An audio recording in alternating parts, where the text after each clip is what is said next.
केतकी का फूल भगवान शिव पर क्यों नहीं चढ़ाया जाता, यह कहानी कई करोड़ों वर्ष पूर्व की है।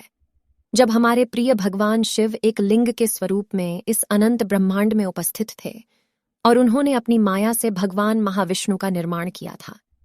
उसके कई हजार वर्षों पश्चात महाविष्णु की नाभि से भगवान ब्रह्मा का जन्म हुआ। फिर उन्होंने हमारी सृष्टि की रचना की और सृष्टि का यह चक्र शुरू हुआ।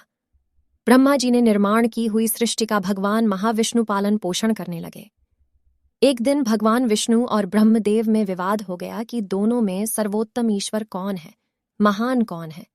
भगवान ब्रह्मदेव कहने लगे कि मैं इस सृष्टि का रचनाकार हूं, इसीलिए मैं सबसे महान हूं।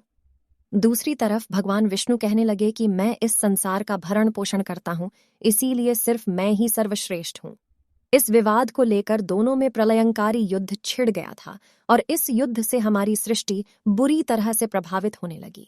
युद्ध के दौरान जब ब्रह्मा और विष्णु प्रतिद्वंदी के रूप में एक दूसरे के आमने सामने खड़े थे, तभी उन दोनों को रोकने के हेतु उनके बीचों बीच एक तेजस्वी शिवलिंग प्रकट हुआ और उसका आकार किसी प्रखर अग्नि स्तंभ की तरह बढ़ता चला गया।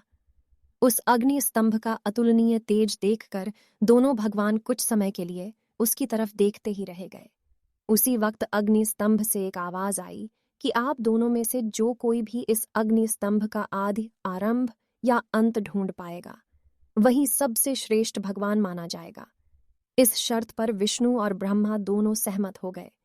भगवान ब्रह्मा अग्नि स्तंभ का आरंभ खोजने के लिए ऊपर की तरफ और विष्णु जी अंत ढूंढने लिए नीचे की तरफ प्रस्थान कर गए। वे दोनों कई हजार सालों तक स्तंभम का आदि और अंत खोजते रहे। उसके बाद भगवान श्री हरि विष्णु को ज्ञात हो गया कि इस अग्नि स्तंभम का कोई अंत नहीं है। उन्होंने अग्नि स्तंभम को प्रणाम किया और तत्क्षण अपनी शुरुआती जगह पर लौट आए। ऊपर की तरफ भगवान ब्रह्मदेव को भी स्तंभ का अंत मिल नहीं रहा था, लेकिन अपने ज्ञान के अहंकार में चूर ब्रह्मदेव अपनी हार स्वीकार करने के लिए तैयार नहीं थे। अग्नि स्तंभ का आरंभ ढूंढते ढूंढते उन्हें एक केतकी का फूल दिखाई दिया। ब्रह्म जी ने केतकी से पूछा, क्या तुमने इस स्तंभ का अतन देखा है?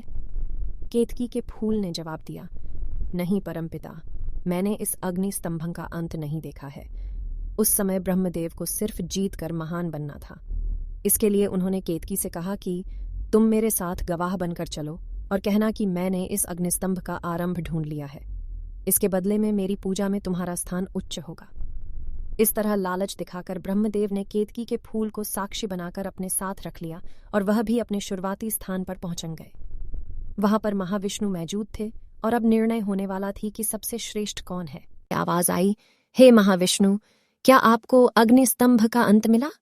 उत्तर में भगवान श्री हरि बोले, नहीं, मैं इसका अंत नहीं ढूंढ पाया, बल्कि इसका कोई अंत है ही नहीं। यह तो ज्ञान के भांति अनंत है। जब यही बात ब्रह्मदेव से पूछी गई, तब उन्होंने कहा कि हाँ, मैंने इस स्तंभ का आरंभ खोज लिया है। इसका प्रमाण यह केतकी का फूल देगा। केतकी के फूल ने भी ब्रह्मदेव के पक्ष में गवाही दे दी। महाविष्णु और ब्रह्मदेव की बातें सुनाने के बाद उस अग्निस्तंभ अर्थात ज्योतिर्लिंग ने अपना महादेव स्वरूप प्रकट किया। अनंत ईश्वर भगवान महादेव ने विष्णु और ब्रह्मा से कहा, आप दोनों का ही जन्म मुझसे ही हुआ है। इसी अग्निस्तंभ की ऊर्जा से हुआ है। मैं ही सबका कारण हूं। महादेव बोले, हे ब्रह्मदेव, सब कुछ जान लेने की धारणा ही अहंकार कहलाती है और आप में तो सृष्टि के निर्माण का अहंकार है।